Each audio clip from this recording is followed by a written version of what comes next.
сетевой кабельмен екі компьютердің арасын байланыстыру үшін мысалы Windows 10 соған мысалы дискіге мен бір папка создавать етіп алдым. С папкаге общий доступ бересің. Общий доступ, все. Общий доступ беріп, нажать басқан кезде общий доступ шығады. Потом содан кейін общий доступ беріп алғаннан кейін сетевой кабель, сетевой Ethernet-ке келесізде. Ethernet-ке свойствосына басып IP адрес қойып аласыз. Мысалы мен 1.1-ді қойдым. Потом окейді басасыз. Қойылады. Все, сосын сонымен қатар мына жерде өзіміз дополнительный параметр дегенге кіріп соңғы жағында мына жерде общий доступ дегенге галочка қоясыздар. Общий доступ үшеуге галочка қоясыз. Потом пароль не считать ключи деп тұру керек. Бізде пароль жоқ. Сондықтан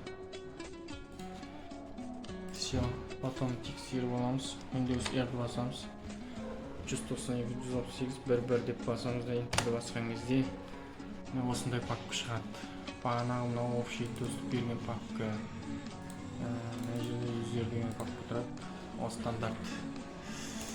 Если что, ол үшін седьмой элементі панель управления, удаленная программа, сосын грейстер, потом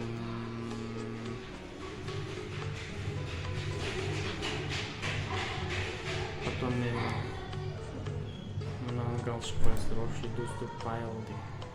Сол кезде барып операционный XP-ге жұмыс жасайды. Общий доступ беру файлға осы. Келесі компьютерге келесіздер, мысалы операционный система XP мынада тұрған XP Windows R-ді басамыз, потом вот такой адрес жазамыз, ана компьютерге берген, сетевой адаптерге берген, Ethernet-ке берген IP адрес жазамыз, потом окейді басамыз. Сосын потом міне мынандай шығады. Аяқта шыққан не? Мынау менің общий доступ берген файл папкам. Сонымен екі ортаға файлдарды көшіре бересіз. Осыған папкаларды көшіре бересіз, неққа түсе береді. Айна екінші компьютерге барып папкаларыңыз түсе береді.